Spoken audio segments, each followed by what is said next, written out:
राजा ये रास एक दो दिन नहीं चला, पूरे 6 महीने चला।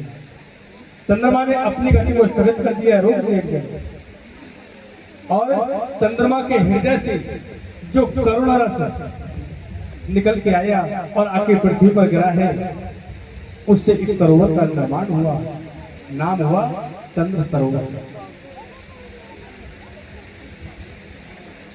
और सुखदेव स्वामी कहते हैं, राजन राज का अधिकारी हर एक कोई नहीं होता।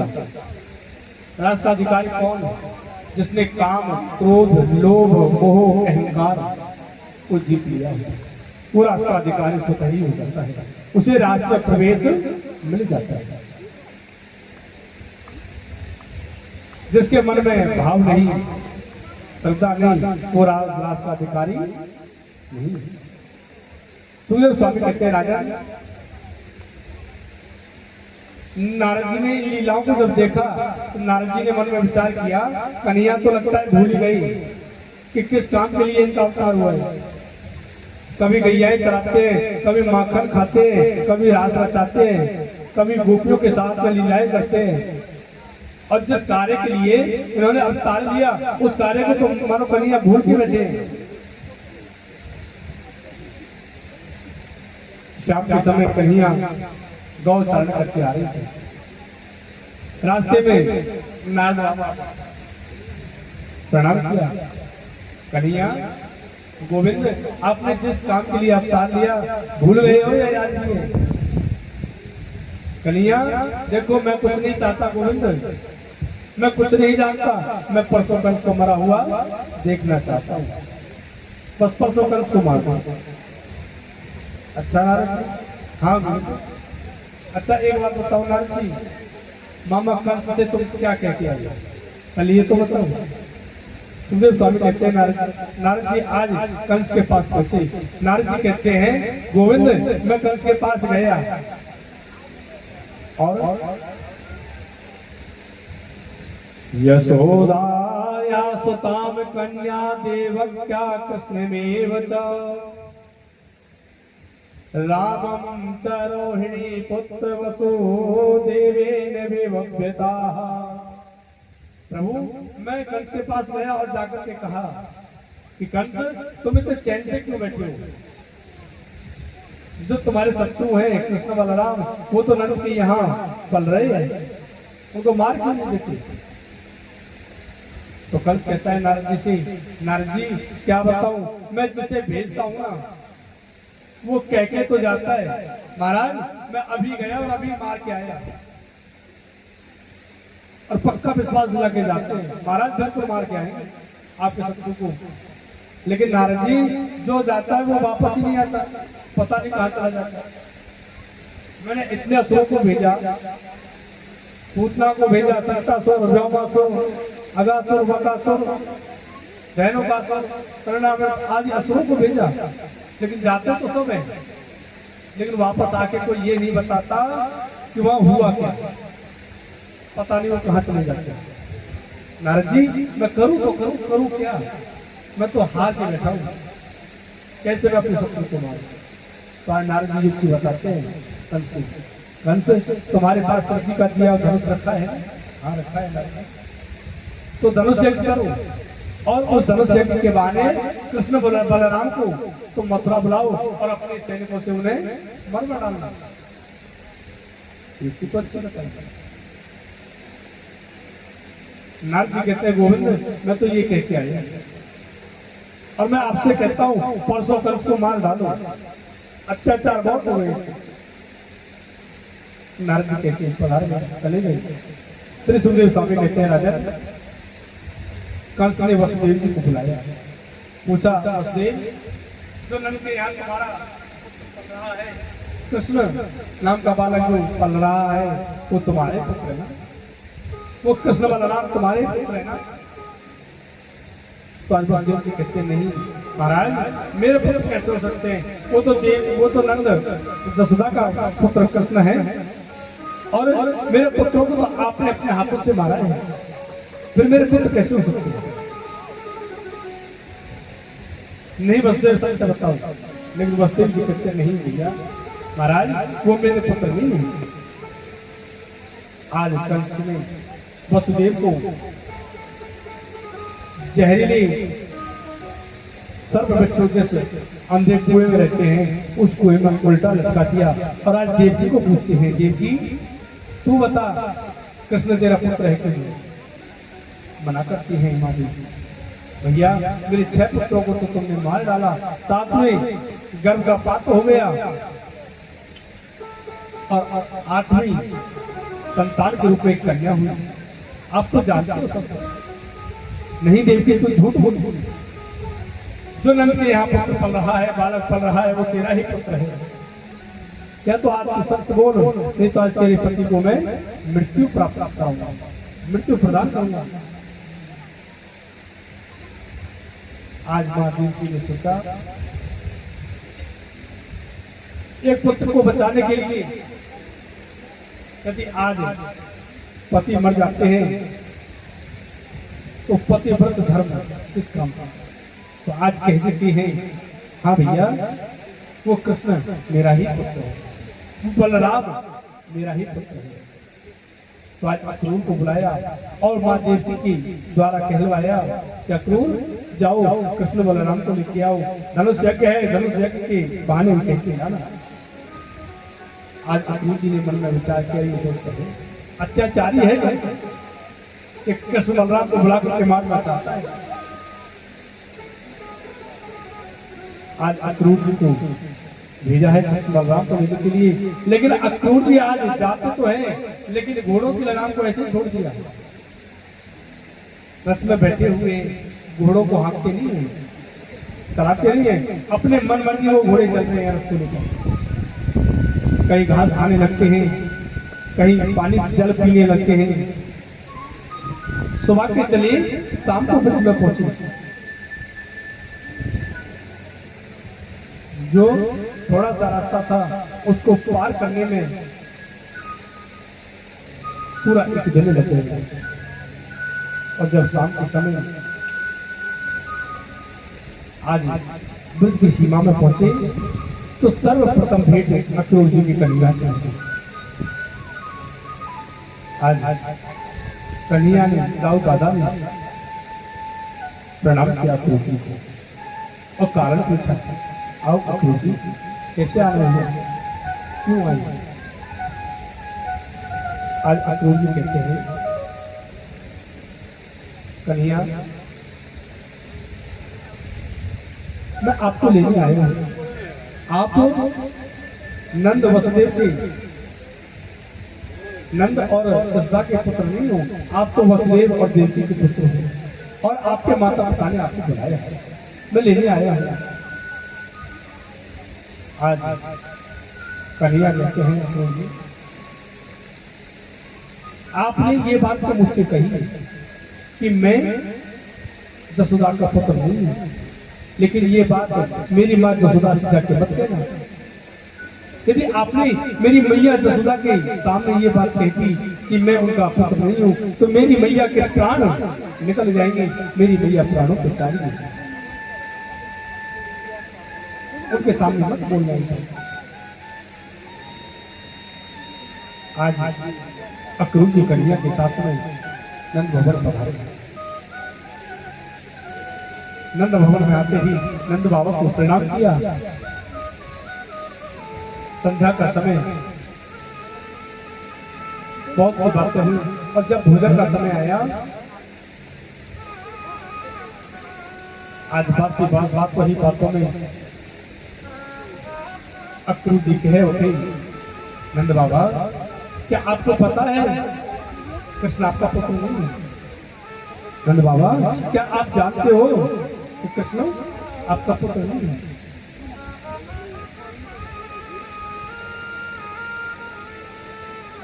कृष्ण वसुदेव देवकी का पुत्र है और मैं कृष्ण और बलराम दोनों को लेने के लिए आया हूं।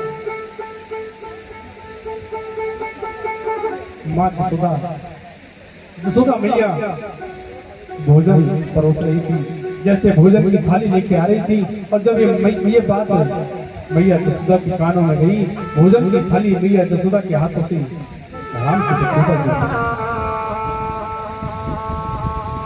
मैया ने जैसे ही सुना कि कृष्ण मेरा पुत्र नहीं है, आज मानो मैया यशोदा स्तंभित हो गई उसके बाद। मानो मैया यशोदा की देह से प्राण अलग हुए हों। आज अक्रूर ने क्या किया? आज अक्रूर ने ये क्या कह दिया कि कृष्ण मेरा पुत्र नहीं है, कन्या मेरा पुत्र नहीं है।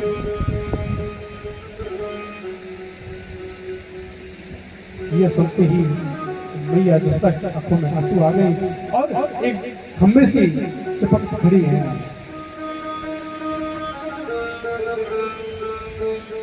कन्हैया कहते हैं अक्रूर जी, जिसका डर था वही हुआ ना। आप, मैंने मना किया कि आप मत बोलना, लेकिन आपने बोल दिया और देखो मानो आज मैया के प्राण निकल गए हैं। आज कन्हैया मैया यशोदा के पास आई और आकर के कहने लगी, मैया कौन कहता है मैं तेरा पुत्र नहीं हूं? भैया जो अक्रूर कहता है ना, ये अक्रूर जो बोल रहा है झूठ बोलता है अक्रूर। भैया मैं तो तेरे ही लाला हूँ, भैया मैं तेरे ही तो कन्हैया हूँ। नहीं भैया यशोदा कहते नहीं कन्हैया, नहीं कान्हा, मैंने सुना और अक्रूर जी कभी झूठ नहीं बोलते, मैं जानती हूँ, मुझे पता लग गया तू मेरा पुत्र नहीं, और तू मुझे छोड़ के जाएगा, मैं जानती हूँ। तेरी मैया बाबा ने तुझे बुलाया है। भैया चाहे संसार कुछ भी कहता रहे, अक्रूर भी कुछ भी कहे, लेकिन भैया तुम मेरी मैया हो और मैं तुम्हारा गाना हूँ, मैं तुम्हारा लाला हूँ। और भैया अक्रूर जी तो आए इसलिए है कि मथुरा में धनुष यज्ञ है, मुझे धनुष यज्ञ दर्शन कराने के बहाने लाए।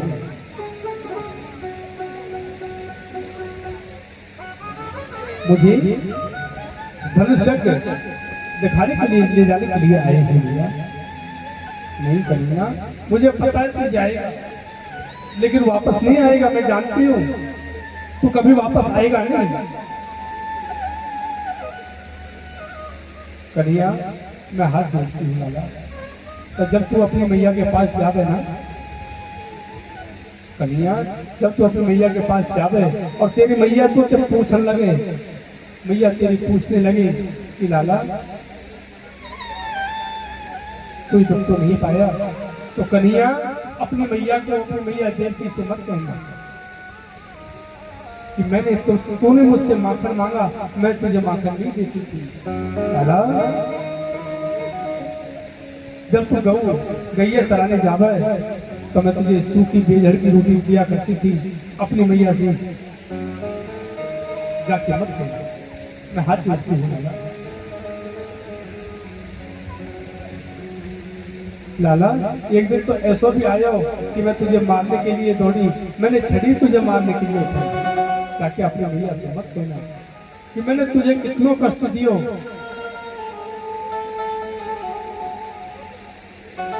तुमको मैंने कितना बड़ा कष्ट दिया लाला।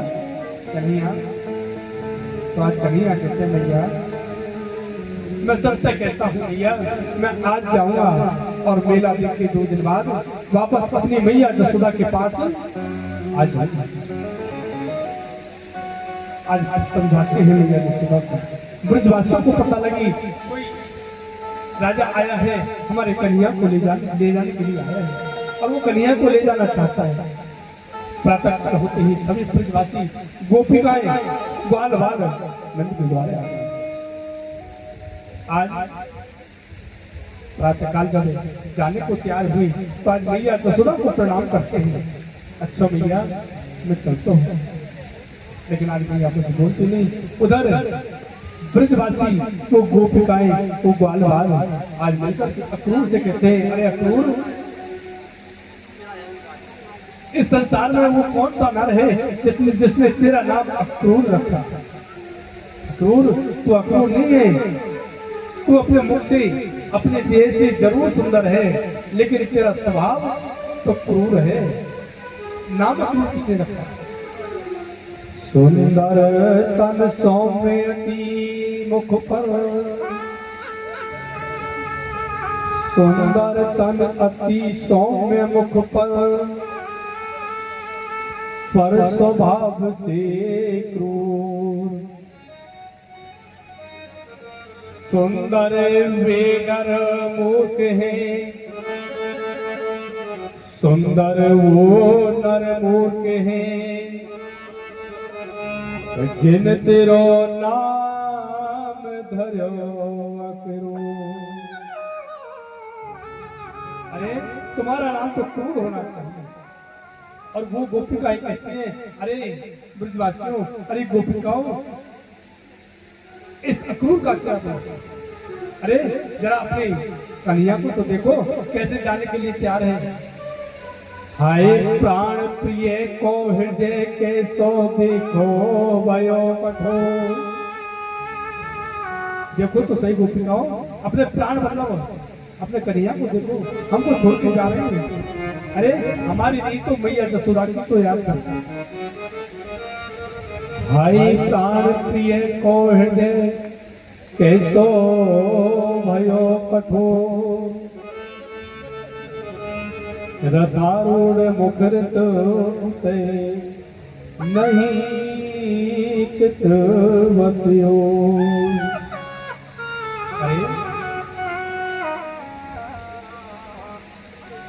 कन्हैया, हम गोपिकाएं, हम गोपियां अपने ब्रज में बड़े प्रेम से रहती थी। हम नहीं जानती थी कि प्रेम कैसा होता है। प्रेम करना किसने सिखाया? तुमने। हमारे मन में, हमारे हृदय में प्रेम किसने जगाया? कन्हैया तुमने। प्रेम करना तुमने सिखाया, और आज ऐसे मुंह मोड़ के जा रहे हो, मानो प्रेम की डोरी को एकदम से कैसे तोड़ते जा रहे हो। कन्हैया,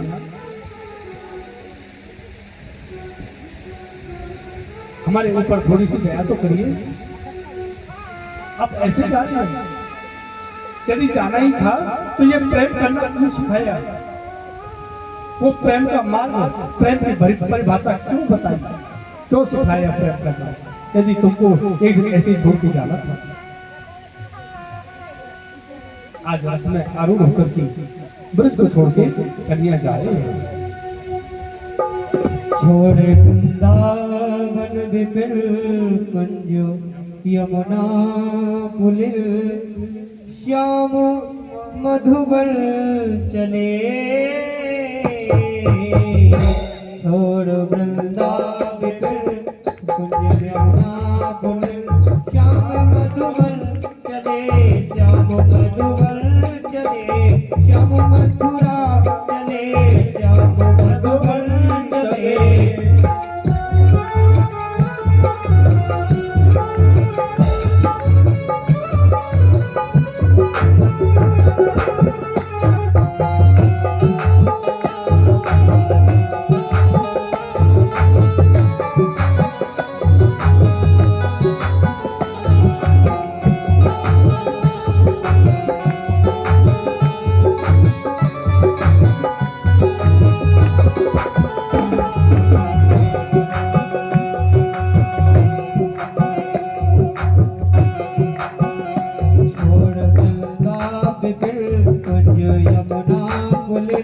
श्याम मधुबन चले, श्याम मथुरा चले।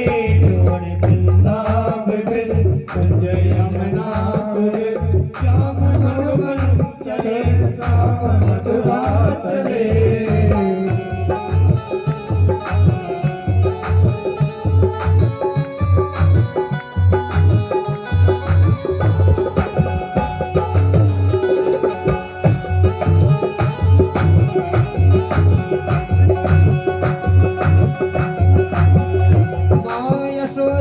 दुखित नंदे बाबा भाई, माँ यशोदा दुखित नंदे बाबा भाई।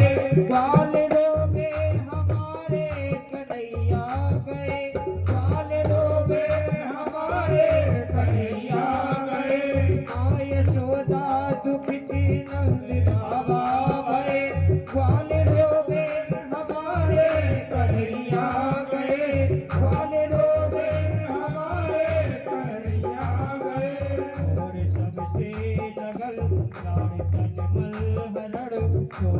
सबसे लगन जाड़ तन बल हरण श्याम मधुबन चले श्याम मथुरा चले श्याम मधुबन चले श्याम मथुरा चले घोड़े चलता बिगल गुंज यमुना कुल श्याम मधुबन चले श्याम मथुरा चले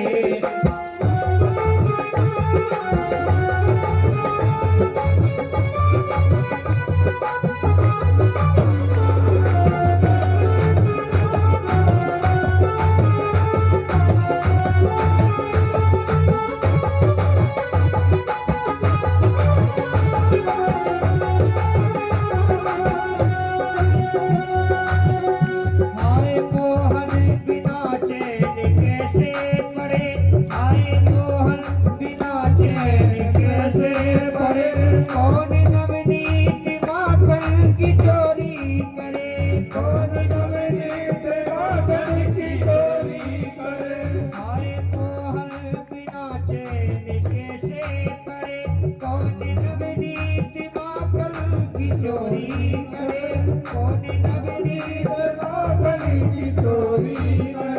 भैया करती रुदल भैया करती रुदल लाड़ तन बल हरण भैया करती रुदल लाड़ तन बल हरण श्याम मधुबन चले श्याम मथुरा चले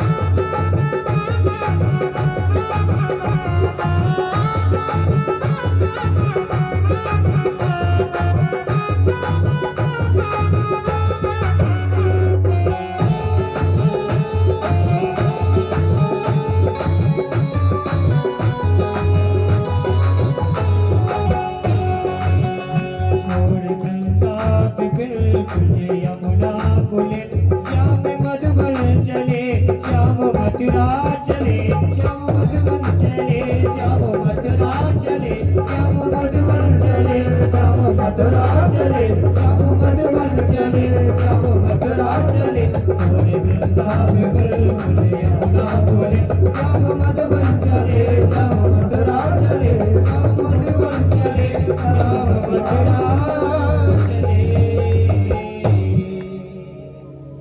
बोलिए गोविंद भगवान जय हो जय जय श्री राम। हे श्याम आज कन्हैया सभी ब्रजवासियों से विदा लेकर के मथुरा चले हैं।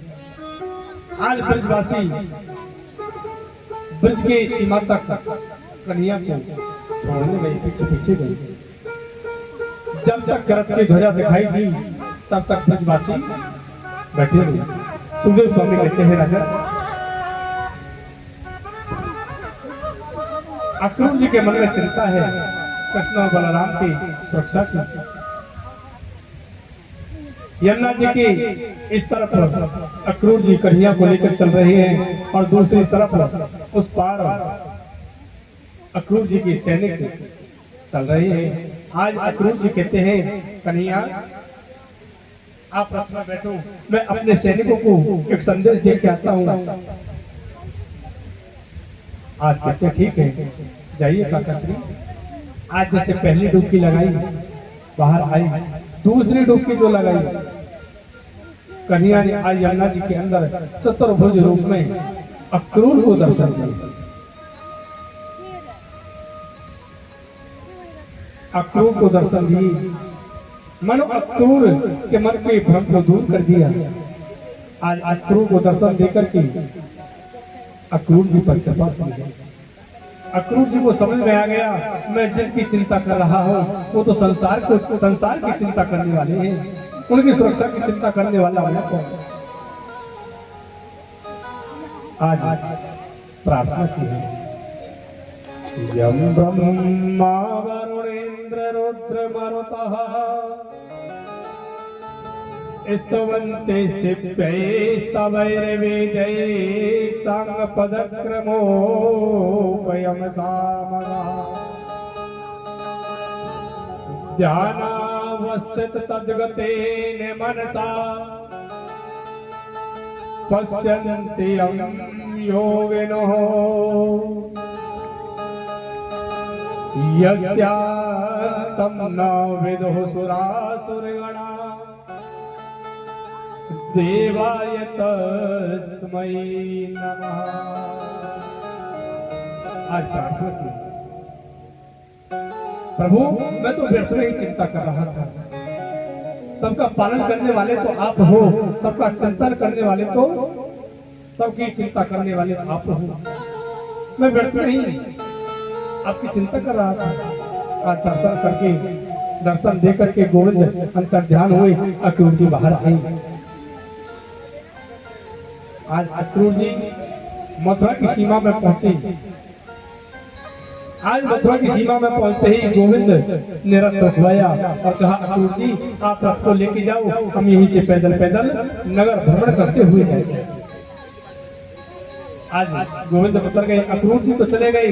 आज कन्हैया और बलराम जैसे जाने लगे तो पीछे से आवाज आई, कन्हैया भैया हम भी आ गए। आज पीछे मुड़ के देखा तो ग्वाल बाल ब्रजवासी दौड़े दौड़े आ रहे हैं, भैया कन्हैया रुको हम भी आ गए, हम भी आ रहे हैं। अरे भैया तुम सब भी आ गए, कन्हैया तुम्हारे बगैर हम नहीं रह सकते, इसलिए हम सब आ गए। आज वो ग्वाल बाल कन्हैया से कहते हैं, अरे कन्हैया हमने सुना भैया कि मथुरा में तेरा मामा है, मथुरा में तो तेरे मामा है और यहाँ के जो राजा है वही तेरे मामा है, राजा कंस। हाँ भैया राजा कंस तेरे मामा है। अच्छा कन्हैया एक बात बताओ लाला, कहो भैया क्या बात है। भैया देख जब मामा के जायो करे हैं तो नए नए वस्त्र पहन के जाओ, और हम तो भैया ग्वाल बाल गऊ चराने वाले, देखिए पुराने से वस्त्र हैं, मलिन वस्त्र हैं। भैया कन्हैया पहली बार तुम्हारे मामा में आए, तुम्हारे मामा के आए पहली बार, कुछ अच्छे अच्छे वस्त्रों की व्यवस्था कर, अच्छी बात है। तो आज कन्हैया सभी ग्वाल वालों को लेकर पहुंचे धोबी घाट। धोबी घाट पर जाकर के प्रणाम किया कन्हैया ने, मामा श्री प्रणाम। आज धोबी ने पीछे मुड़ के देखा, ये कौन सा भांजो राजा है जो प्रणाम करता है। पीछे मुड़ के देखा, भैया कौन, और तुमने हमको मामा कह के प्रणाम किया, भैया कौन से भांजे हो।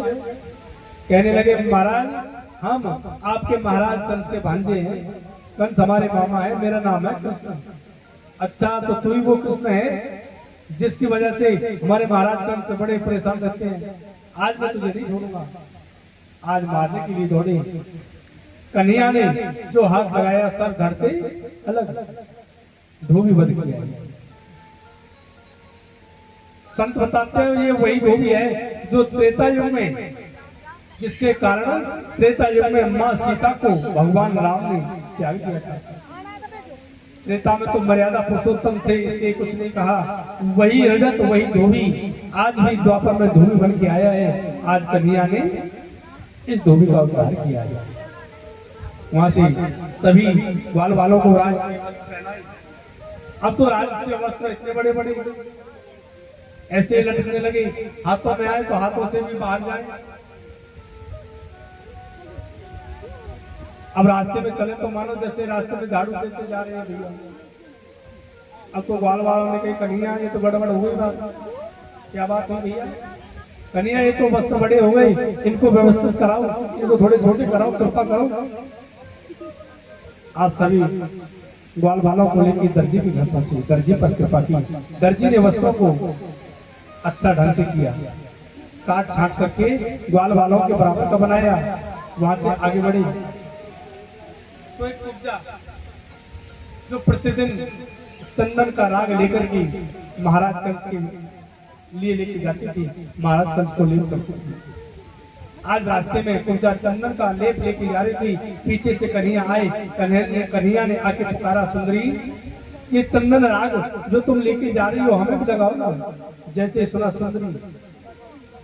तो कुब्जा ने कहा, मुझ जैसे कुरूप को, कुब्जा को सुंदरी कहने वाला इस नगर में कौन है? किसी ने मेरा मजाक उड़ाया है, कौन है? क्रोधित हो गई। पीछे मुड़ के देखा तो चरण चिन्ह दिखाई दिए छोटे, वो पीताम्बरी,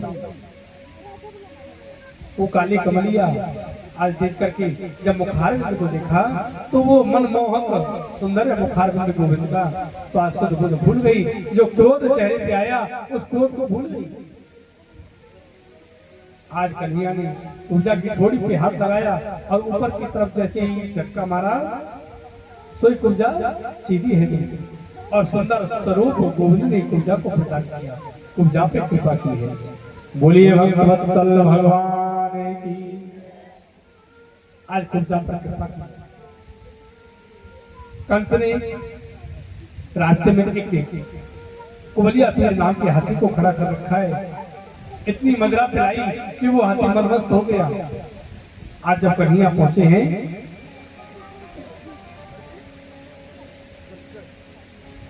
तो आज हाथी मारने के लिए आया है, लेकिन कन्हैया ने आज उस कुबलिया अपने नाम के हाथी का भी उद्धार किया। लेकिन बलराम ने कहा, भैया हम तो मामा जी से पहली बार मिलेंगे और सभी ये कहते हैं कि जब पहली बार किसी मिलने जाओ तो कुछ भेंट लेके जानी चाहिए। उस कुबलिया पेड़ के दोनों दांतों को उखाड़ लिया। एक हाथ को दाऊ दादा, एक दांत को दाऊ दादा ने ले लिया और एक दांत को कन्हैया ने ले लिया। कन्हैया दाऊ दादा के साथ में पहुंचे हैं। धनुष जहां पे रखा है वहां पहुंचे, आज प्रणाम किया। पुजारियों से कहने लगे, भैया क्या ये वही धनुष है जिसके कारण यज्ञ हो रहा है? हाँ भैया धनुष तो ये वही है, पर तुम बताओ कौन हो? बोले, आपके महाराज कंस ने हमको बुलाया, हम उनके भांजे कृष्ण और बलराम। कहने लगे, अच्छा भैया आपके इस धनुष को छू के देख सकते हैं क्या? ठीक है, छू। छुआ तो अगले ही पल कहा, भैया धनुष को उठा के देखे क्या? तो पुजारी जोर जोर से हंसने लगे, इस धनुष को उठाओगे? जिस धनुष को उठाने में 10-10 लोग लगते हैं और बड़ी मुश्किल से उठा पाते हैं, इस धनुष को तुम उठाओगे? अपमान करने लगे। गोविंद ने देखते देखते सबकी उस धनुष को उठाया, प्रत्यंचा चढ़ाई और उस धनुष को भंग किया, तोड़ दिया। मथुरा में हल्ला मच गया। धनुष के टूटते ही, भैया कंस को मारने वालों आ गए हो, कंस को मारने वालों आ गए हो। क्यों? सुखदेव स्वामी कहते हैं, परीक्षित जब शंकर भगवान ने ये धनुष दिया था तो पहले चेतावनी दी थी, कंस जब तक ये धनुष तुम्हारे पास है तब तक तुमको कोई मार नहीं सकता, और जब इस धनुष को तोड़ने वाला कोई आ जाएगा समझ लेना अब वो तुम्हें कोई छोड़ने वाला भी नहीं, तुम्हें मार डालेगा।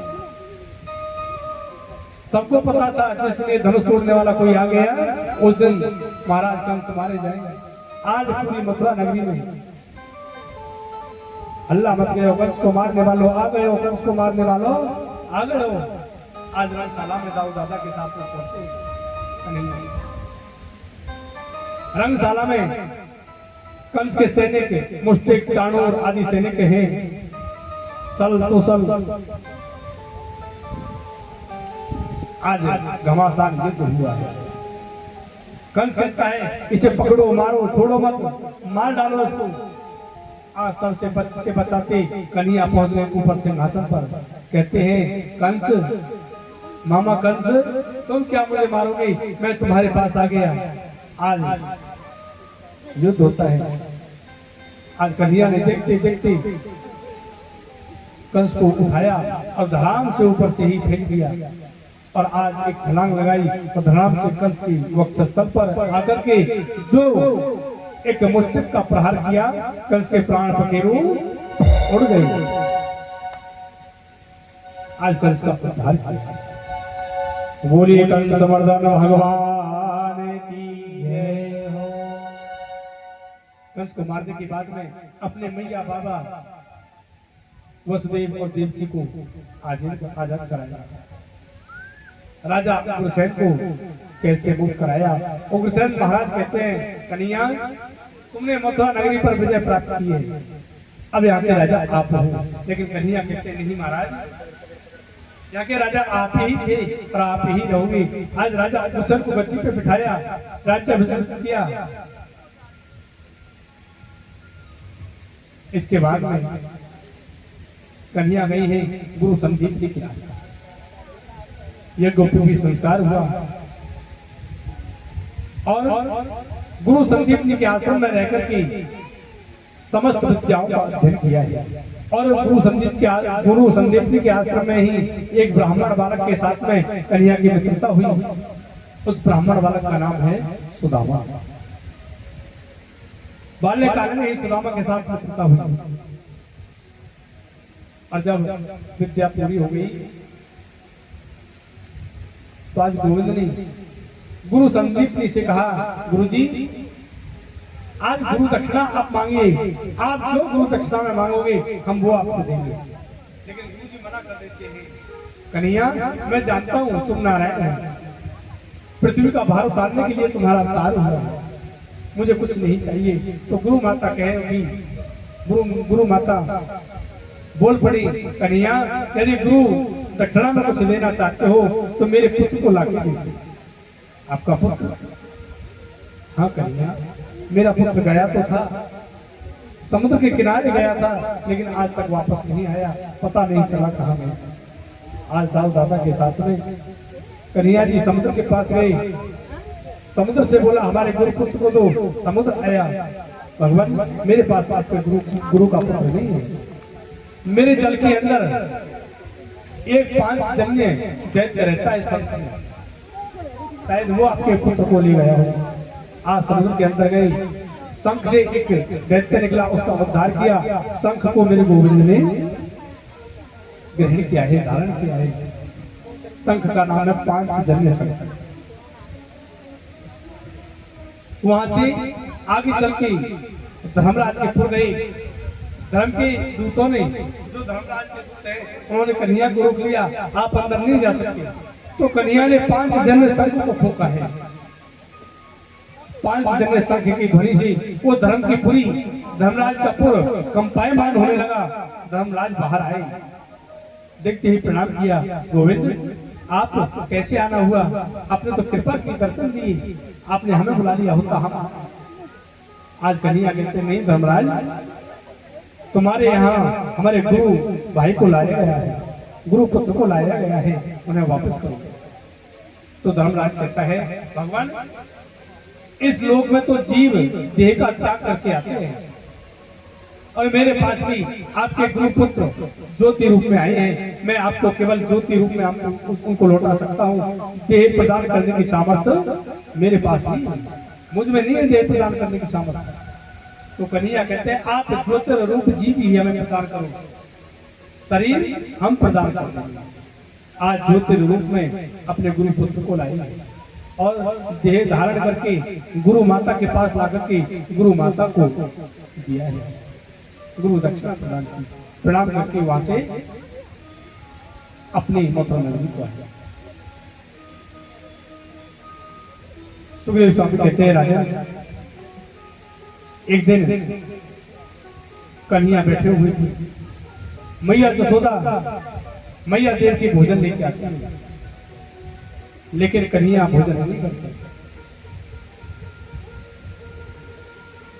कन्हैया भोजन नहीं करते। मैया देव की पूछती है, लाला क्या बात है, कुछ बात हो तो बताओ, मैं तुम्हारी माँ हूं। लेकिन कन्हैया नहीं बोलती। मैया जसोदा वहां से बाहर जाती है तो सामने से उद्धव जी महाराज आ रहे थे, बृहस्पति सस्य उद्धव जी महाराज। उद्धव जी आए, आते ही मैया देवी को प्रणाम किया। मैया ने कही, भैया उद्धव तुम कन्हैया के परम मित्र हो और देखो मैं भोजन लेके गई, माँ घर मिश्री लेके गई। कन्हैया आज भोजन नहीं करते, ना बोलते हैं, चुपचाप बैठे हैं, उदास बैठे हैं। उद्धव तुम ही जाके पूछो भैया कन्हैया को कौन सा दुख है, क्या हुआ कन्हैया को।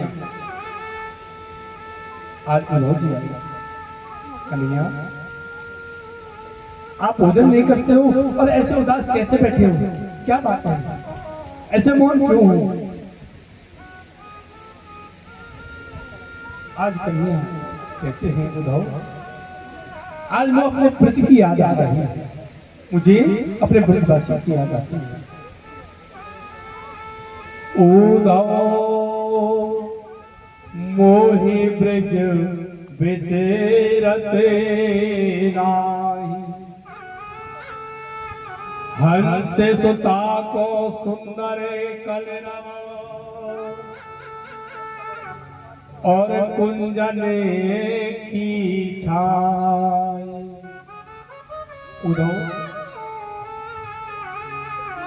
मुझे अपने ब्रज की याद आ रही है। उद्धव,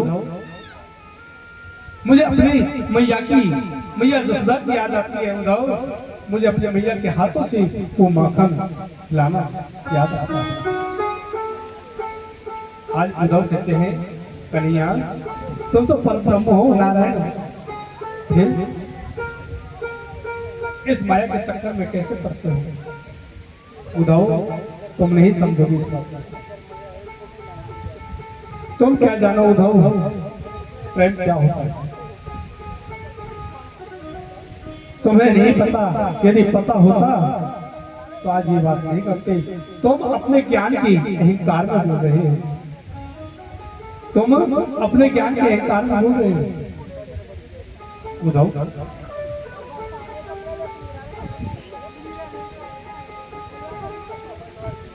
उद्धव कहता है गोविंद, मुझे 7 दिन का समय दो, मैं ब्रज में जाऊंगा आपका संदेशा लेकर के, और 7 दिन में ब्रजवासियों को समझा करके, उन गोपियों को समझा के, मैया जसोदा को समझा के मैं 7 दिन में वापस आ जाऊंगा। अच्छा उद्धव, तो मेरा संदेशा मेरी मैया को देना, कहना मैया कन्हैया को तुम्हारी बड़ी याद आती है। भैया, आपका वो माखन खिलाना, आपका वो बेझड़ की रोटी खिलाना बड़ा याद आता है कन्हैया को। जो माखन आप खिलाती थी वो माखन मथुरा में प्राप्त नहीं। कन्हैया रोते हैं। आज कहते हैं उद्धव, मेरा मुकुट और मेरा रथ लेके जाना, अन्यथा ब्रज में तुम्हें प्रवेश नहीं मिलेगा। ब्रजवासी ब्रज में तुमको घुसने भी नहीं देंगे। आज उद्धव ने कन्हैया का मुकुट पहना और रथ में बैठ करके आज ब्रज में आए। ब्रज की सीमा पर प्रतिदिन प्रातः होते ही ब्रजवासी आकर बैठ जाते हैं कि कन्हैया आज आएंगे, हमारे कन्हैया आज आएंगे, अब आएंगे, लेकिन कन्हैया नहीं आते। सुबह से शाम हो जाती है, शाम होती है तो घर आते हैं। उन ग्वाल बाल में एक नन्हे से ग्वाल बाल भी है। जब उद्धव जी आ रहे थे तो रथ दिखलाई पड़ा, तो आज ग्वाल बाल कहते हैं देखो आज लगता है हमारे कन्हैया आ रहे हैं। तो एक छोटा सा ग्वाल बाल कहने लगे हाँ आने दो इस कन्हैया को, मैं देखूंगा। ये भी तो हमसे छोड़ के गए, हमको छोड़ के गया, ये भी तो पीठ फेर के गया ना हमसे। ये आएगा और जब ये हमसे बोलेगा तो मैं इससे नहीं बोलूंगा, मैं भी कह दूंगा कन्हैया जाओ, जैसे तुम पीठ फेर के गई हम भी तुमसे बात नहीं करते। जाओ लौट जाओ अपनी मथुरा में, क्यों आए हो?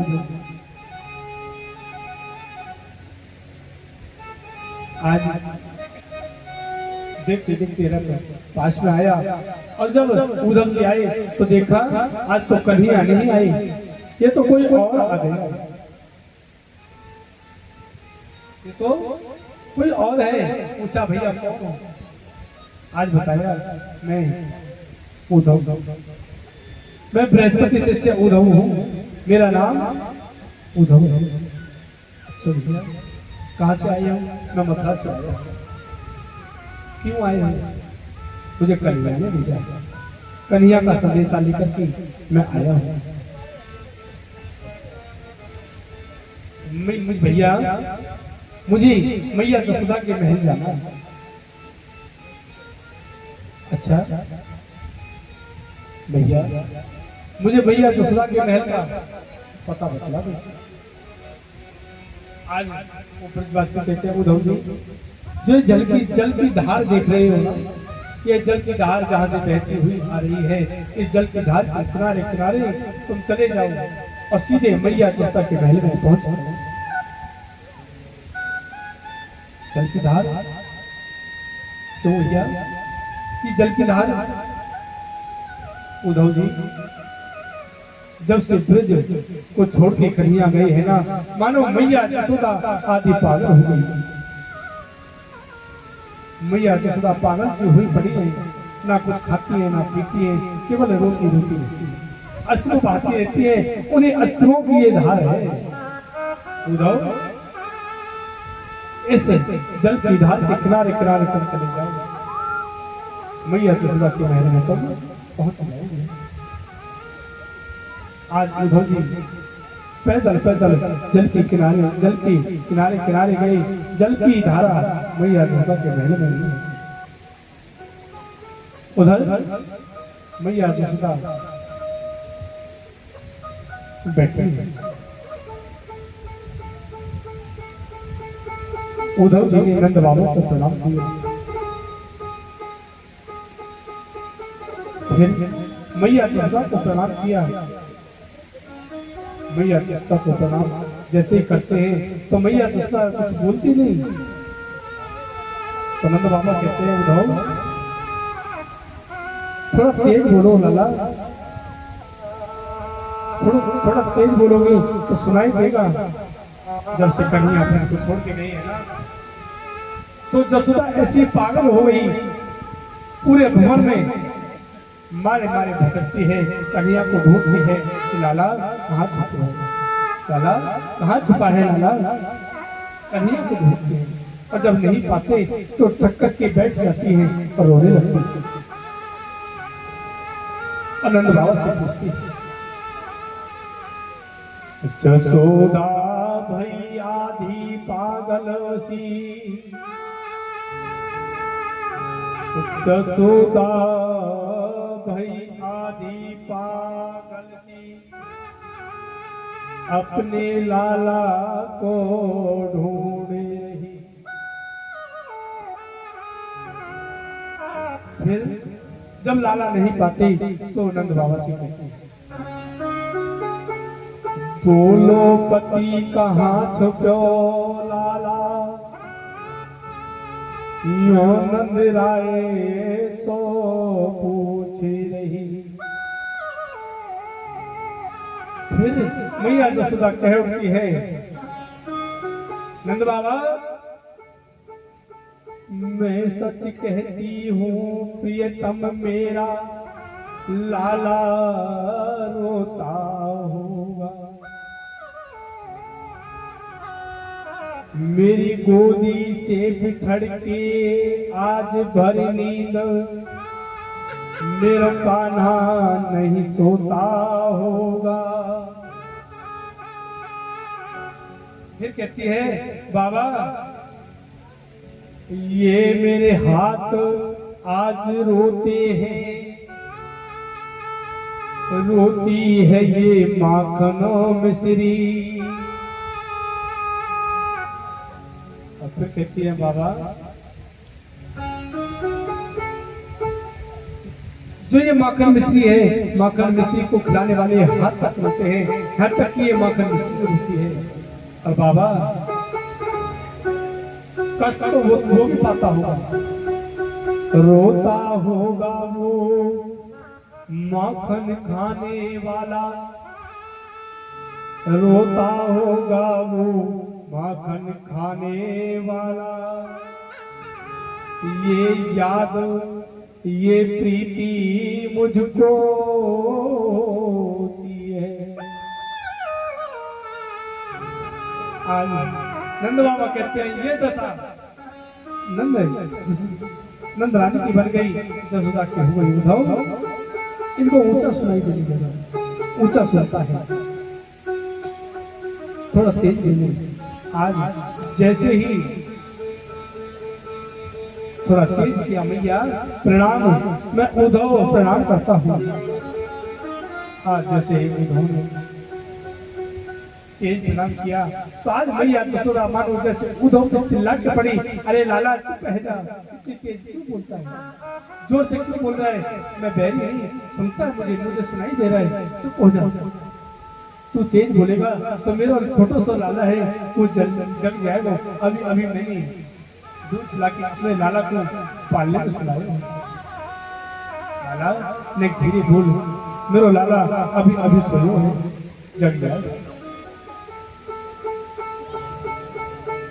उद्धव जी आश्चर्य में पड़ गए। उद्धव जी भ्रम में पड़ गए। भैया कन्या को तुमने अभी सुनाया?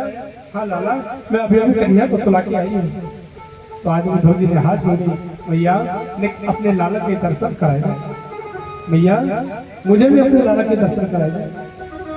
आज उद्धव को हाथ पकड़ो, आओ लाला देख मेरा लाला कितने प्रेम से सो रहे हो पालने में।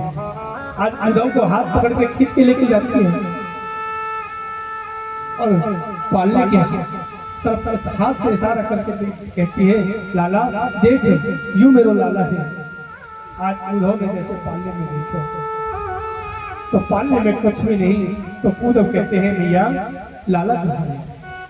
आज जैसे मैया ने पालने की तरफ देखो, जैसे लाला नहीं दिखाई दिए, आराम से पालने के पास गिर पड़ी।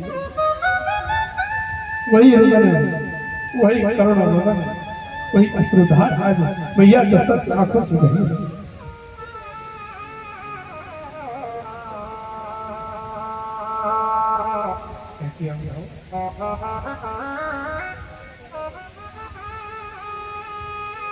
शायद उद्धव मुझसे ऐसा कुछ अपराध बन गया, उद्धव मुझसे कोई ऐसी गलती हो गई जिससे मेरा कन्हैया, मेरा प्रीतम, मेरा लाला मुझे छोड़ के चला गया। उद्धव शायद आज न मेरे लाला को, मेरे कन्हैया को याद नहीं आती। क्यों? क्योंकि मैं अपने लाला को जब मेरे कन्हैया मुझसे माखन मांगतो, भैया मोए माखन दे दे, भैया मोए माखन चाहिए, तो लाला मैं अपने कन्हैया से कहती, लाला अभी माखन नहीं है, वो काम कर लें दे, तो मेरा लाला रोतो दुख पाता। उद्धव शायद इसलिए आज मेरे कन्हैया को मेरी याद नहीं।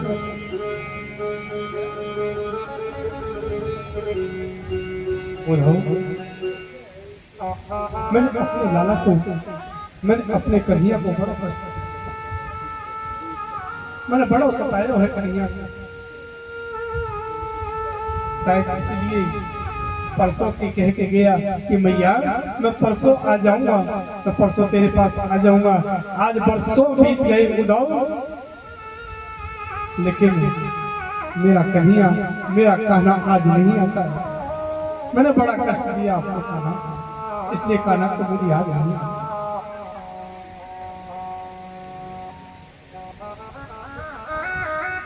वो प्रेम, वो भाव देखकर के उद्धव जी आज मन में विचार करते हैं, भैया मैं तो आपको प्रणाम करने की योग्य भी नहीं कि आपको मैं प्रणाम कर सकूं। मैया मैं इस योग्य हूं नहीं कि मैं आपके प्रेम को, आपके मन के भाव को प्रणाम कर सकूं। आज उद्धव प्रणाम नहीं करते, उस प्रेम को देख करके, उस मन की भाव को देख करके उद्धव का ज्ञान धीरे धीरे जाता रहा। वो प्रेम की परिभाषा उद्धव के ज्ञान को बहाती रही। वो प्रेम की गंगा जैसे आज बही है, तो उद्धव का ज्ञान उस प्रेम की गंगा में बहने लगा। आज उद्धव जी महाराज नंद बाबा को प्रणाम किया। बाबा मैं ब्रज गोपियों से मिलना चाहता हूँ।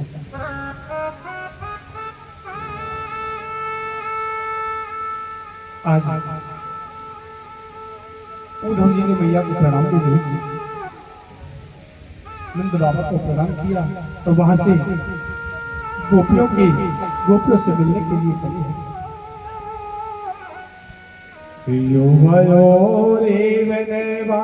आत्मजो भगवान हरि सर्वेशात्मा कोरात्मा पिता माता सईश्वरा। आज गोपियों के पास पहुंचे, आज गोपियों को समझाते हैं। जब गोपियों के पास पहुंचे तो आज दूर से खड़े खड़े देखते हैं गोपियों को,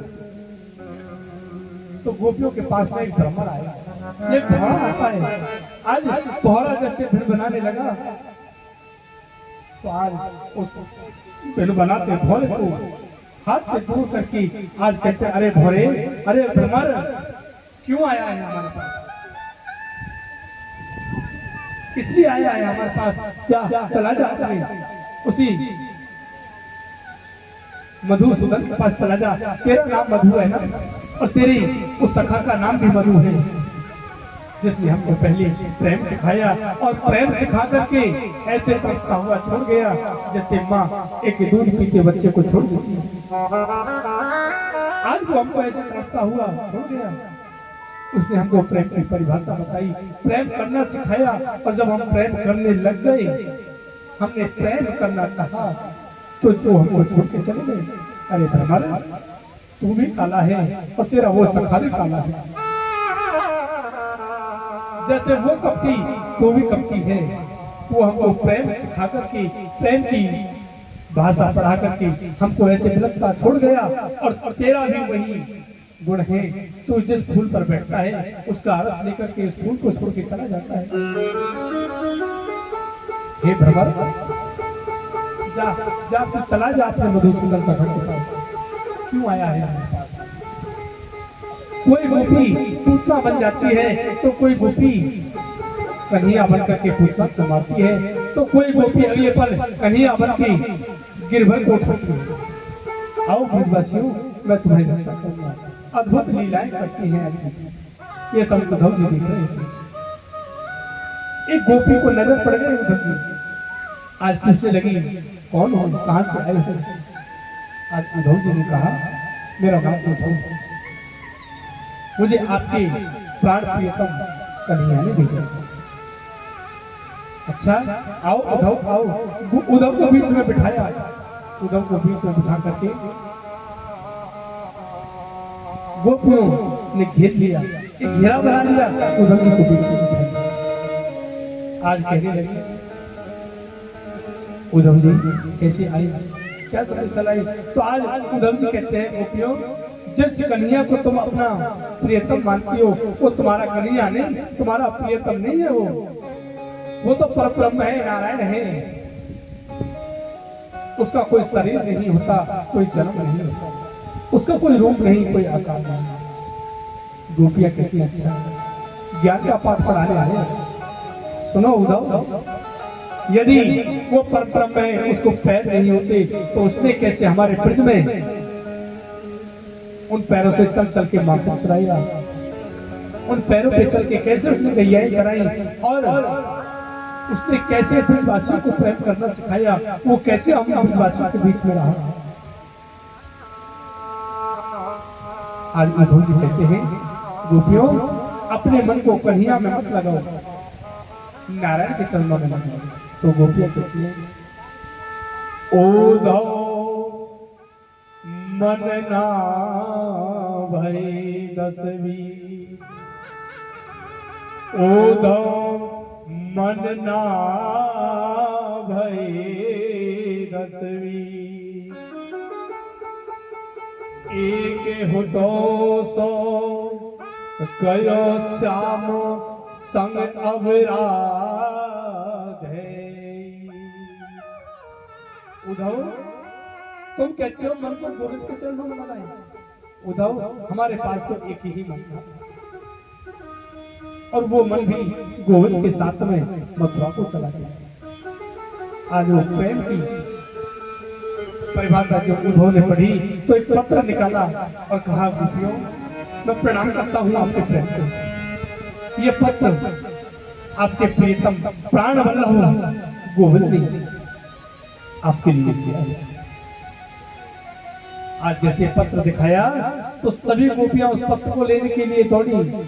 आज जैसे उस पत्र को सभी गोपियों ने पकड़ के अपनी अपनी तरफ खींचा तो जितनी गोपियां उस पत्र के उतने टुकड़े हो गई और एक एक टुकड़े को गोपी आज अपने वक्षस्थल अपने सीने से लगा के दौड़ी जाती है और कहती है, मुकुल क्यों है ये कहा, मुकुल क्यों है ये कहा,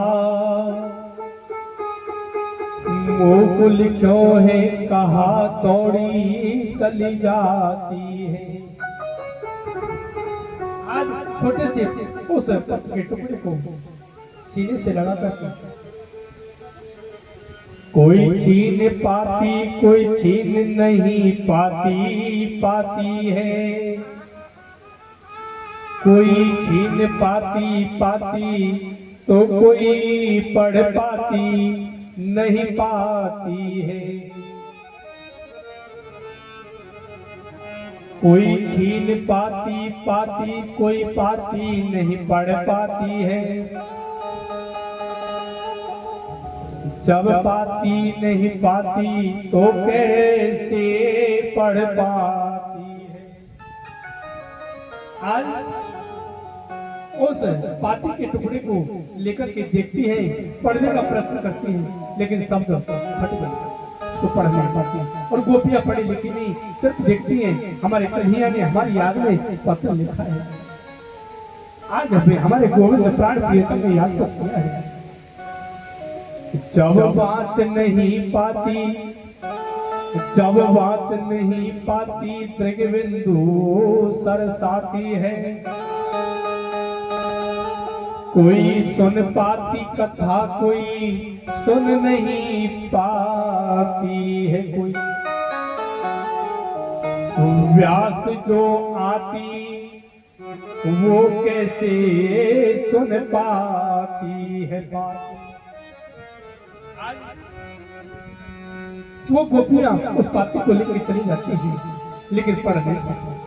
आज कहती हैं उद्धव क्या लिखा, आज बड़े गोविंद ने हमको याद किया।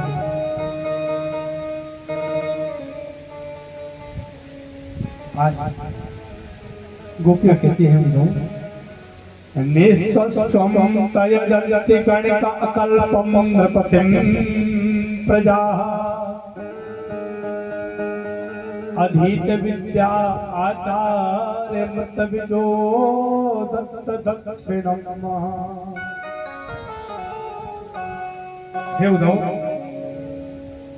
जैसे एक गणिका होती है, वो गणिका एक दरिद्र व्यक्ति को छोड़ देती है। जो प्रजा होती है उस प्रजा का राजा होता है और राजा ऐश्वर्य होता है, तो प्रजा उस राजा को त्याग देती है। वैसे ही आज हमारे गोविंद हमको ऐसा है छोड़ करके, इस ब्रज को छोड़ करके चले गए हैं। और उद्धव इस संसार में बिना स्वार्थ के कोई प्रीति नहीं करता। उस कन्हैया को भी इस ब्रज में रहना था, जब तक रहना था उसने भी प्रेम स्वार्थ से किया। सुर नर मुनि सब की यह रीति, सुर नर मुनि सब की यह रीति, स्वार्थ लाभ करहि सब प्रीति।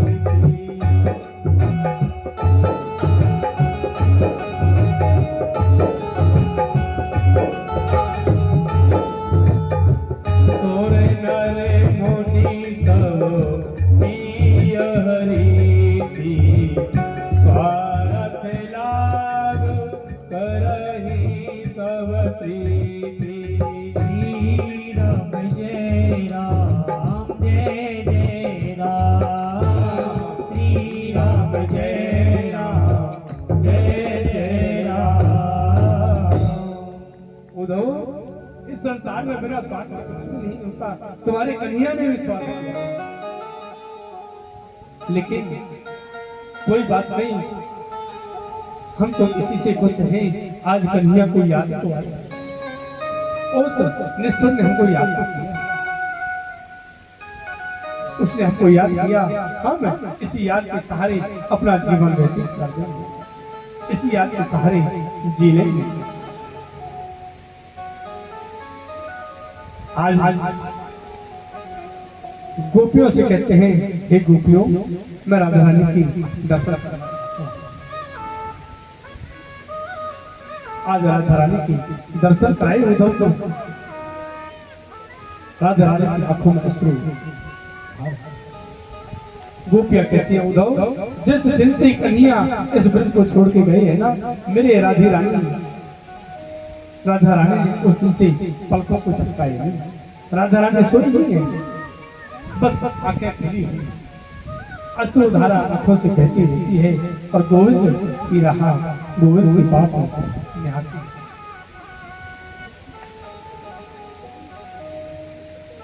रही मन धागा प्रेम का,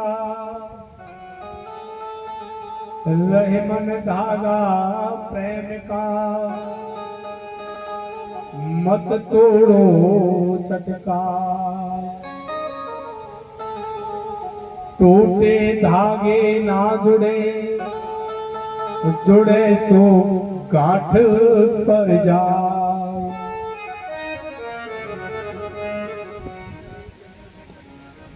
इनका अटूट प्रेम है।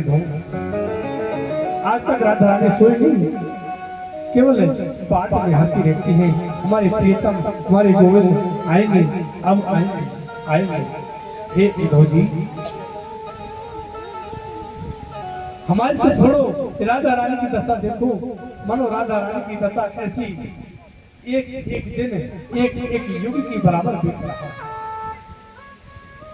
एक युग बना युगों सा, एक पल बना युगों सा, करुण पीड़ा का आगा,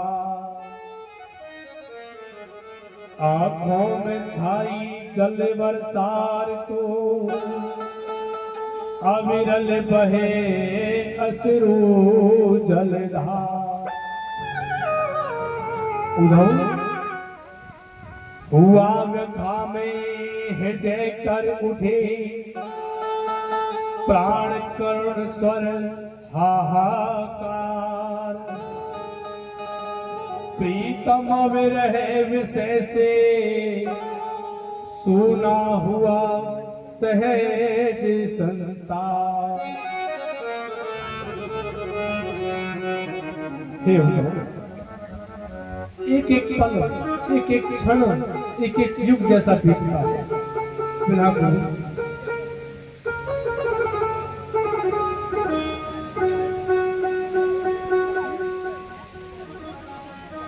राधा रानी को संदेश देते हैं। तो राधा रानी कहती है, उद्धव,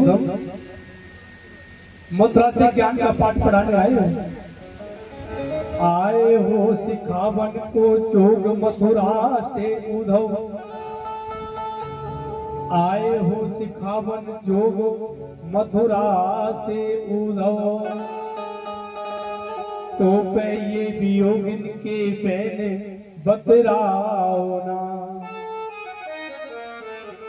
कहे रत्ना कर दया कर दरस दीनो, दुखो दरवे को तोप अधिक बढ़ाओ ना,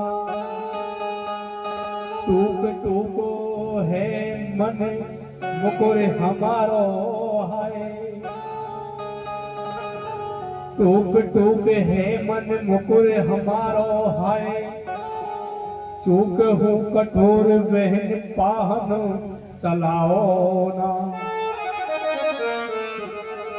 उद्धव, एक मन मोहन तो बस के उजारो हमें, उद्धव, वो मनमोहन हमारे मन में बस गई, हमको प्रेम करना सिखा करके हमारे दुनिया को उजाड़ कर चली गई।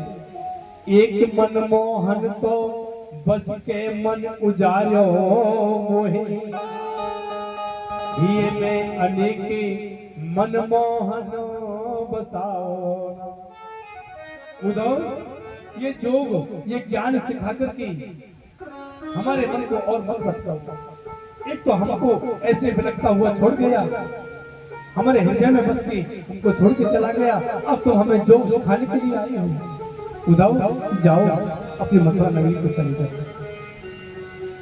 उद्धव ने जो प्रेम धार देखी, प्रेम गंगा में गोते लगाए, कह के कितने दिन की आई? 7 दिन। 7 दिन की कह के आए थे कि गोविंद मैं 7 दिन में उपदेश करके आ जाऊंगा। लेकिन उद्धव को उस ज्ञान गंगा में गोते खाते खाते 7 महीने कह के 7 महीने की आए, 7 दिन की आए, महीने हो गए 7। आज कहते हैं आपके प्रेम के आगे तो मेरा ज्ञान में कुछ नहीं। प्रणाम है तुम सबको जो आप सबने उस नारायण को अपने मन में बसा लिया और मन में बसा करके प्रेम किया है। उद्धव जी महाराज कहते हैं वो दिव्य प्रेम श्री कृष्ण के प्रति तुम्हारी हुई। एताः परम तनो व्रतो भूमि गोपबद्धो गोविंद एविखिल मात्मनिरुद्धरूढ़ भावः। हे गोपियों, हे राधा रानी, मैं तो आपके चरणों को स्पर्श करने के योग्य भी नहीं। कैसे आपके चरणों को स्पर्श करूं? मैं तो आपको दूर से ही प्रणाम करता हूं। आज ब्रज की सीमा पे आई, ब्रज को सीमा पर आकर के ब्रज को दंडवत प्रणाम उद्धव जी महाराज कर दिया। साष्टांग लेट गई, ब्रज को प्रणाम किया। प्रणाम है ऐसे ब्रज को, प्रणाम है ऐसे ब्रजवासियों को जिसने नारायण को, उस परम को अपने मन, अपने हृदय में ही बसा लिया, अपनी मन मंदिर में बसा के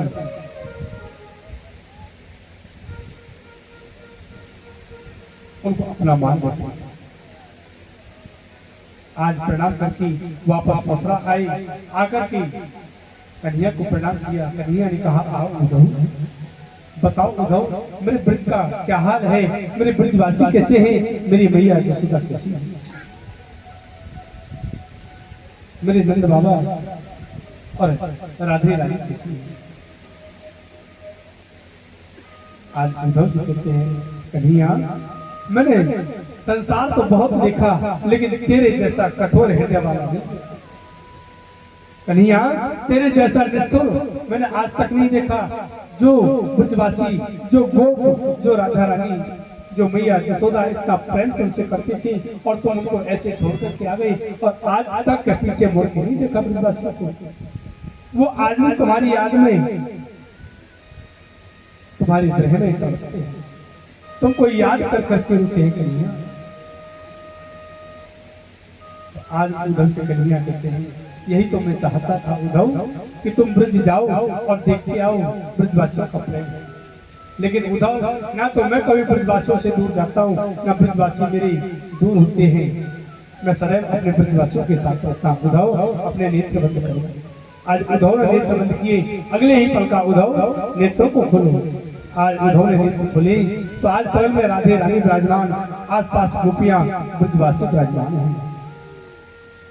दर्शन कराया, उद्धव के ज्ञान को भंग किया है। उद्धव को अभिमानता कि मैं ज्ञानी हूँ, मैं गुरु बृहस्पति का शिष्य, महाज्ञानियों में महाज्ञानी उद्धव हूँ। उसको बताना चाहते थे उद्धव सब कुछ ज्ञान नहीं होता, प्रेम भी होता है, प्रेम सर्वोपरि होता है। इसलिए गोविंद के चरणों में प्रेम करो। श्री सुखदेव स्वामी कहते हैं राजा क्षण भंगुर जीवन कलिका, क्षण भंगुर जीवन की कलिका, प्रात को जान खिली न खिली, मलया गिरी की सुचि शीतल मंद सुगंध समीर मिली न मिली।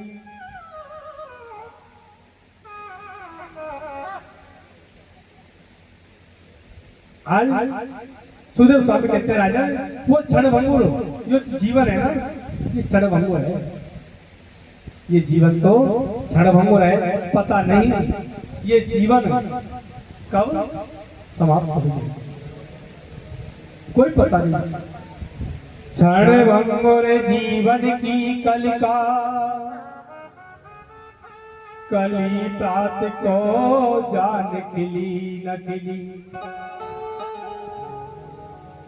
मलयानी की शुचि मंद, शीतल सुगंध समीर मिली न मिली। कर काल कुठार लिए फिरता तनो, नम्र पे चोट झिली न झिली। वो काल जब पास लिए फिरता है और जिस समय वो अपने पास को फेंक के मारेगा पता भी नहीं उसकी चोट हम झेल पाएंगे कि नहीं झेल पाएंगे। कहिले हरि नाम हरि रसना, फिर इस दिव्या के लिए कहा है हे रसना हे वाणी, कहले हरि नाम हरि ओ रसना, कर अंत समय हिली ना हिली। अरे दिव्या अरे रसना हरि के नाम को गाले, क्यों पता नहीं जब अंत समय आए अंत समय पे हिली या ना हिली। हरि का नाम इस जीव से इस दिव्या से इस वाणी से ले भी नहीं पाई, इसलिए हरि का नाम तो इस दिव्या से गालो। इसलिए देखो एक चीज है कान और वाणी, जिन हरि कथा सुनी नहीं काना, श्रवण रंग अहि भवन समान। हरि की कथा जिन कानों से नहीं सुनी जाती, हरि का संकीर्तन जिन कानों से नहीं सुना जाता, मानो सांप के बिल के बराबर, और श्रवण रंध्र अहि भवन समाना। और जिस वाणी से राम का नाम नहीं गाया वो वाणी मेंढक की जिह्वा के समान है, इसलिए इस जिह्वा से राम का नाम लेना चाहिए। बोलिए भक्तवत्सल भगवान की जय जय श्री राधे। ओ गोविंद मेरो है गोपाल मेरो है, गोविंद मेरो है गोपाल मेरो है।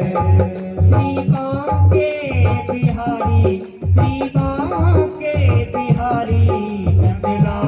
मेरो है, के बिहारी नंदलाल मेरो है। गोविंद मेरो है गोपाल मेरो है, गोविंद मेरो है गोपाल मेरो है।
लाल मेरो है, बिहासी बिहारी नंदलाल मेरो है, बिहासे बिहारी नंदलाल मेरो है, गोविंद मेरो है, गोपाल मेरो है, गोविंद मेरो है, गोपाल मेरो है, गोविंद मेरो है, गोपाल मेरो है, गोविंद मेरो है, गोपाल मेरो है, बिहाके बिहारी नंदलाल मेरो है, बिहाके बिहारी नंदलाल मेरो है, गोविंद मेरो है, गोपाल मेरो है, गोविंद मेरो है, गोपाल मेरो है, कृष्णा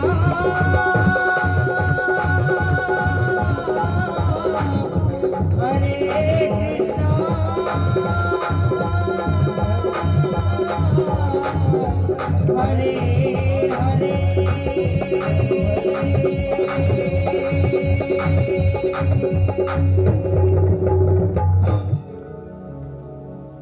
बोलिए श्री वृंदावन की हरिलाल की जय हो जय जय श्री राम।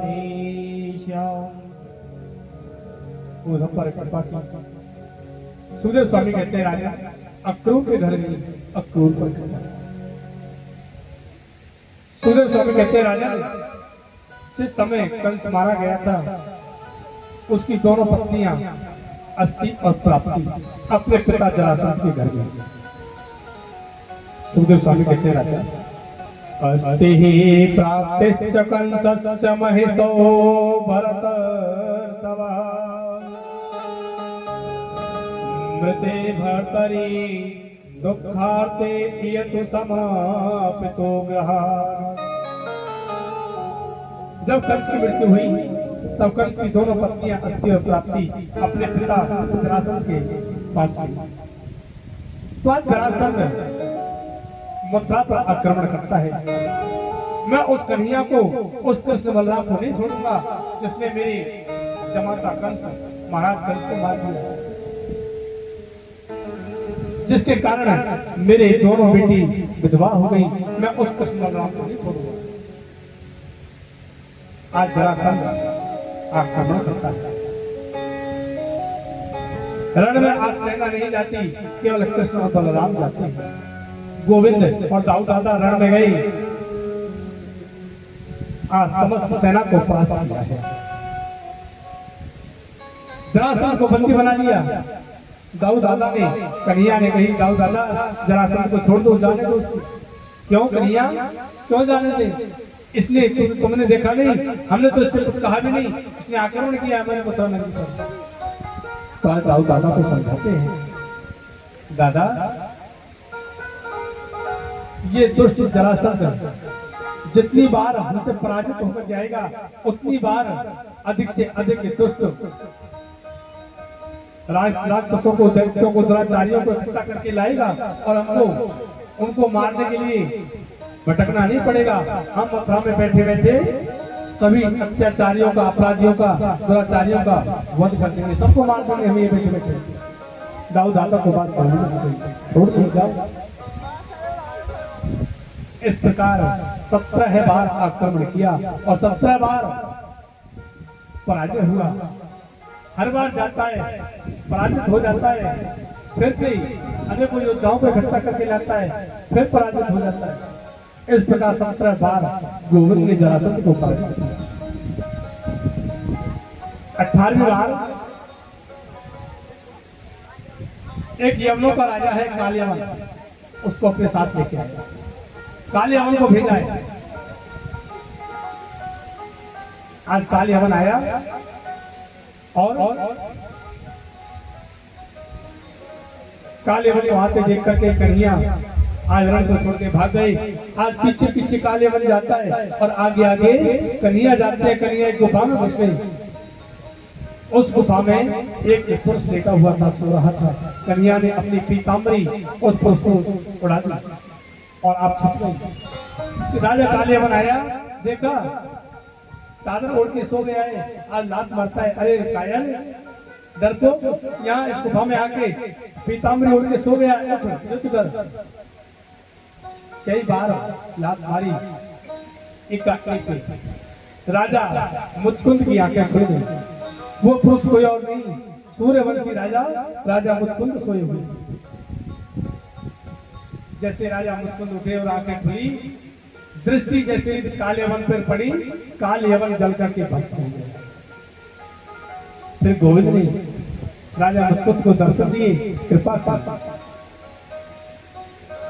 परीक्षित कहते हैं सूर्यवंश तो त्रेता युग में हुआ, तो ये राजा मुचकुंद द्वापर में कैसे आ गए? तो सुखदेव स्वामी कहते हैं राजा ने जब देवासुर संग्राम हुआ, उस देवासुर संग्राम में देवराज इंद्र ने सूर्यवंशी राजा राजा मुचकुंद से सहायता मांगी। उस देवासुर संग्राम में राजा मुचकुंद ने सहायता की, और जब देवताओं की विजय हुई और दैत्य लोग हार गए, तब राजा मुचकुंद ने इंद्र से कहा, देवराज इंद्र, मैं अब अपने घर अयोध्या जाना चाहता हूँ। तो इंद्र ने कहा, महाराज आपने इतने वर्ष, मानो आपने पूरा एक युग इस युद्ध में बिताया, पूरा युग बीत गया, युद्ध करते करते आपको त्रेता बीत गया, द्वापर भी बीतने वाला है। और महाराज पृथ्वी पर तो आपके वंश में कोई जल देने वाला भी बचा नहीं, आपके वंश का तो नाम निशान नहीं बचा। अब तो द्वापर चल रहा है, कुछ मांगो, मैं तुम्हें वरदान दूंगा। तो आज राजा मुचकुंद कहते हैं, भगवान हे देवराज इंद्र, मैं सोना चाहता हूं, मुझे कोई मेरी निद्रा में, मेरे विश्राम में कोई विघ्न ना डाले, इतना वरदान दे दो। तो देवराज इंद्र ने वरदान दिया कि राजा ने, जब आप विश्राम करोगे, आपकी निद्रा को जो कोई भंग करेगा, आपकी दृष्टि पड़ते ही वो जल के भस्म हो जाएगा। आज वही राजा मुचकुंद की दृष्टि पड़ते ही काले वन जल के भस्म। उधर राजा जरासंध सोचता है, मैं जब भी जाता हूँ परास्त हो जाता हूँ, अब की बार ब्राह्मणों को पूजा करूंगा और जब युद्ध करने जाऊंगा। अनेकों ब्राह्मणों को पूजा पे बिठाया और कहा ब्राह्मणों से, देखो पूजा पे बिठाया है। द्रोणाचार्य कहता है, अगर ब्राह्मणों सुनो, यदि मैं विजयी होकर के आया तो मैं इतना धन आप लोगों को दूंगा, जीवन पर्यंत पूजा पाठ करने की आवश्यकता नहीं पड़ेगी। और यदि मैं परास्त होकर आया तो आते ही मृत्यु दंड दूंगा, मृत्यु को प्राप्त करूंगा, आते मार डालूंगा तुम सबको। ब्राह्मणों ने मन में विचार किए तो दुष्ट अत्याचारी है, और ये कन्हैया से हार गया तो ये इतना दुष्ट है कि आते ही हमको मार डालेगा। ब्राह्मणों ने पूजा पाठ छोड़ दी, कुछ नहीं रखा इसमें, ध्यान लगा लो नारायण से। अब तो एक मंत्र सारे हैं, सभी ब्राह्मणों ने तन मन पूरे भाव से गोविंद की अर्पण अपने मन को कर दिया। गोविंद, आप तो हमारे सहारे हो, हम जानते हैं, लेकिन आज हमारे प्राणों को बचा लो। ये दुष्ट कह के जा रहा है, अगर आपसे हार गया तो ये हमको मार देगा। कन्हैया ने ब्राह्मणों की पुकार सुनी और कहने लगे, जाओ दादा, आज हम युद्ध नहीं करेंगे। तो भैया जरासंध आ रहा है, युद्ध तो करना पड़ेगा।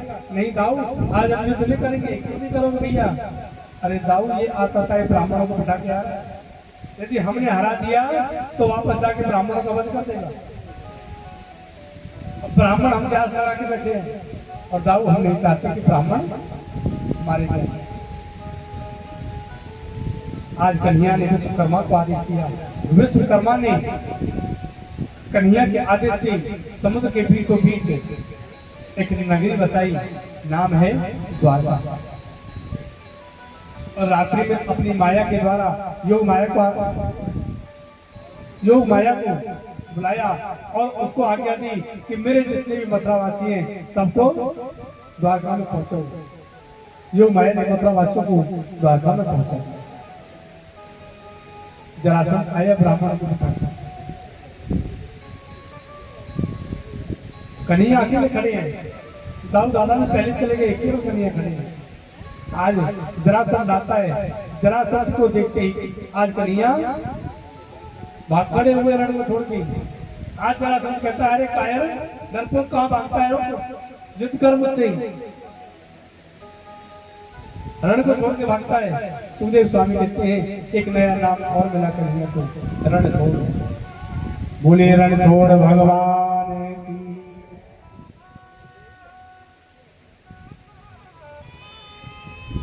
वृंदावन ब्रज 84 के अंतर्गत, ब्रज 84 की जो सीमा है ब्रज की, वहां पर एक नगरी है, नाम ही रणछोड़ नगरी है। वहां रणछोड़ भगवान के दर्शन होते हैं। ब्रज की सीमा से बिल्कुल स्पर्श करती है रणछोड़ नगरी। मथुरा से थोड़ा आगे ही है, नाम हुआ रणछोड़। एक पर्वत पे चढ़ गए, पर्वत पे जरासंध ने आग लगाई। उस पर्वत से सीधे गोविंद द्वारका में प्रवेश कर गए। बोल के बोलिए द्वारकाधीश भगवान की जय हो, भागवत भगवान की जय हो। जय जय श्री राधे श्याम। आज द्वारका नगरी में अपने परिवार के साथ बड़े प्रेम से रहते हैं। द्वारका नगरी में एक राजा आई, राजा रहमत। राजा रहमत के पुत्र है राजा कुदमी, और कुदमी की पुत्री है रानी रहमत। त्रेता युग में कोई योग्य वर नहीं मिला, तो राजा रहमत पुत्री को लेकर के ब्रह्मलोक गई। कहा जाकर के कि हे ब्रह्मा जी, आपने सृष्टि में, अपनी सृष्टि में मेरे पुत्र के वास्ते कोई योग्य वर नहीं बनाया। पृथ्वी से ब्रह्मलोक गए, तब तक त्रेता बीत गया, द्वापर आ गया। तो ब्रह्मा जी बोले, महाराज वो तो बात ठीक है, आप थोड़ी शीघ्रता करो, पृथ्वी पर जाओ। पृथ्वी पर द्वापर चल रहा है, और इस द्वापर युग में स्वयं नारायण के बड़े भ्राता, स्वयं शेष अवतार दाऊ दादा आपकी पुत्री के योग्य हैं, वसुदेव पुत्र हैं। जाकर के उनके साथ में आप अपनी पुत्री का विवाह संस्कार करें। राजा रहमत आई। त्रेता में मनुष्य की आयु कितनी थी? हाँ जी, कथा में बताया था। 4 युग हुए, सतयुग, त्रेता, द्वापर और कलयुग। और अलग अलग युग में मनुष्य की आयु अलग अलग हुई। सतयुग में कितनी हुई नहीं पता, भूल गए। 1 लाख। सतयुग में 1 लाख, त्रेता में 10,000, द्वापर में 1,000, कलयुग में 100 वर्ष। शून्य कम होता चला गया। त्रेता में 10,000 वर्ष होती थी आयु, 10,000 वर्ष है तो लंबाई कितनी होगी? बहुत होगी। द्वापर में 1,000 वर्ष है तो लंबाई कितनी होगी? छोटी होगी। आज दाऊ दादा तो छोटे करती और रानी रहती लंबे करती। दाऊ दादा को ऊपर देखना पड़ेगा, मुखमंडल देखे तो ऊपर तरफ देखे। दाऊ दादा ने सोची है तो गड़बड़ है। दाऊ दादा ने अपना हल उठाया, उनका आयु क्या है? हल, मुसल। दाऊ दादा ने हल उठाया, हल को जैसे आदेश दिया थोड़े बड़े हो जाओ, हल बड़ा हुआ सोई देवी देवती के सर पे दे मारा, और हल लगते ही देवी देवती दाऊ दादा से छोटी हो गई। ऐसे दाऊ दादा, रानी देवती हाथ जोड़ के खड़ी हो गई। दाऊ दादा, आज जीवन में मैं पहली बार आपके साथ विराजमान हूं, और आज आपने मार डाला। आज के बाद आपके साथ में विराजमान नहीं। आप ब्रज में कहीं भी चले जाना, दाऊ दादा के दर्शन होंगे आपको अकेले के, और रानी रेवती के दर्शन होंगे सामने कोने में खड़े हाथ में, कभी साथ में विराजमान नहीं। इसीलिए नहीं, क्योंकि दाऊ दादा क्रोधी है। अगर थोड़ा सा कुछ कह दिया तो 1 सेकंड लगाते, 1 पल लगाते क्रोध आने में, और क्रोध आया नहीं, इंसान को मारा नहीं। इतने क्रोधी दाऊ दादा, इसलिए रानी रहती दाऊ दादा के साथ में नहीं विराजमान होती, अलग हाथ होती खड़ी हो जाती। दाऊ दादा दूर ही थी। आज बड़े प्रेम से रहते हैं। सुखदेव स्वामी कहते हैं, राजन एक राजा है, विदर्भ देश के राजा, राजा भीष्म। सुखदेव स्वामी कहते हैं राजा सीध भीष्म को नाम विदर्भा पतेरे महान,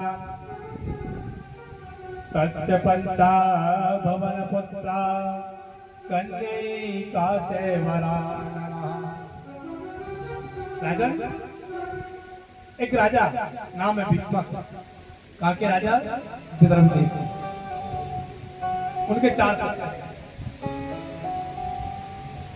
एक पुत्री है रुक्मा, रुक्मबाहु, रुक्मी, रुक्मकेश, रुक्मवाली, और एक पुत्री नाम है रुक्मणी।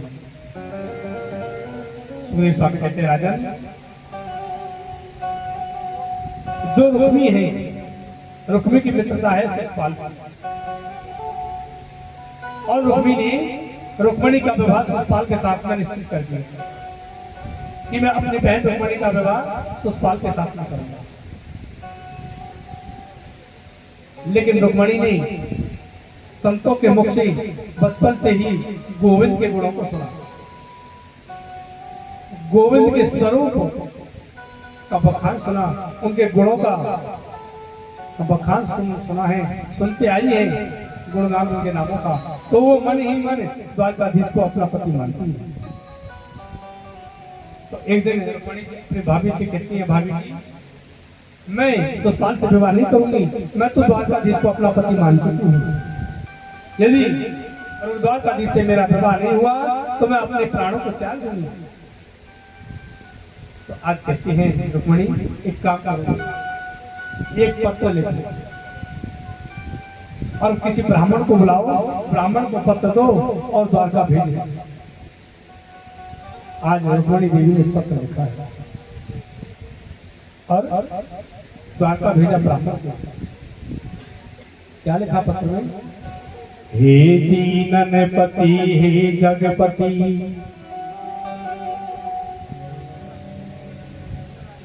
वैसे किसी का पत्र पढ़ना अपराध भी होता है, किसी का पत्र बीच में हमें मिल जाए तो हम खोल के पढ़ने लगे, अपराध है उसको।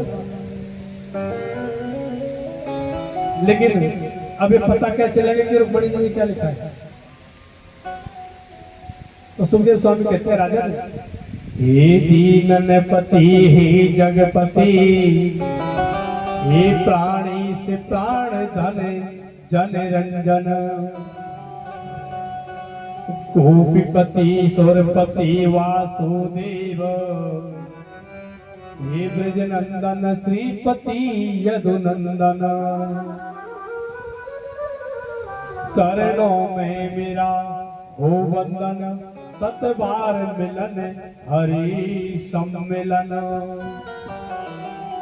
हे नाथ रुक्मणी दासी को निज चरणन में दीजिए शरण। आज कहती है, हे यदुनंदन, हे धीरपति, हे ब्रजनंदन, आपके श्री चरणों में मेरा प्रणाम है, चरणों में मेरा बारंबार प्रणाम है।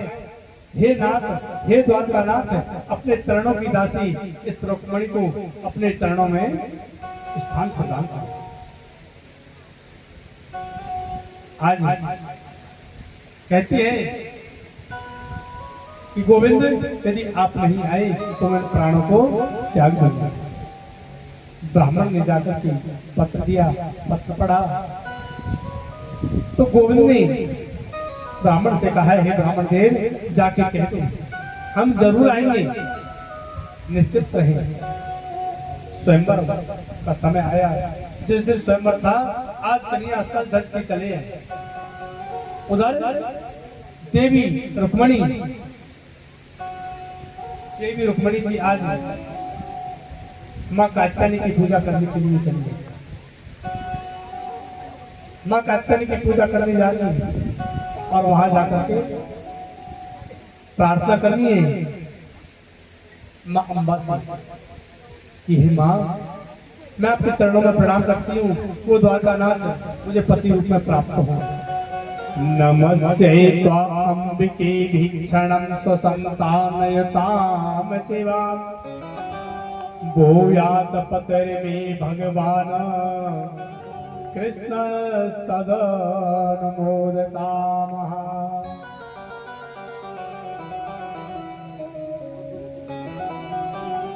आज देवी रुक्मणी प्रार्थना करती है मंदिर में। उधर से कन्हैया जी आ रहे हैं। दाऊ दादा ने कहा नारा कहाँ? दाऊ कहीं नहीं। अच्छा कन्हैया सुन, विदर्भ देश तो बिल्कुल ही मत जाना। वहां विदर्भ राज अपनी पुत्री का स्वयंवर कर रहे हैं, वहां मत जाना। कन्हैया कहते ठीक है दाऊ दादा नहीं जाएंगे। लेकिन आज कन्हैया जी चल पड़े दाऊ दादा जाने के बाद में। धीरे धीरे आ रहे हैं। आज कन्हैया जी आए और वह सैनिक खड़े हैं। सैनिकों के बीच में से आज और सैनिक देखते देखते क्या देख रहे हैं? कन्हैया के रूप को देख करके मोह पर मंत्रमुग्ध हो गए, मोहित हो गए। देखो तो सही कितनी सुंदर पीताम्बरी, कितनी सुंदर चाल है। अरे देखो कितनी मतवारी चाल है, कितनी सुंदर मतवारी चाल है। देखो तो सही पीताम्बरी कितनी सुंदर है। अरे वो काली कमलिया जो डाले हुए हैं, कितना सुंदर स्वरूप। देखो तो सही कितना सुंदर मुकुट है कन्हैया का। सबके बीच में से आए और आकर के आज देवी रुक्मणी के हाथ पकड़ा और पकड़ के ले गए। आज ले गए।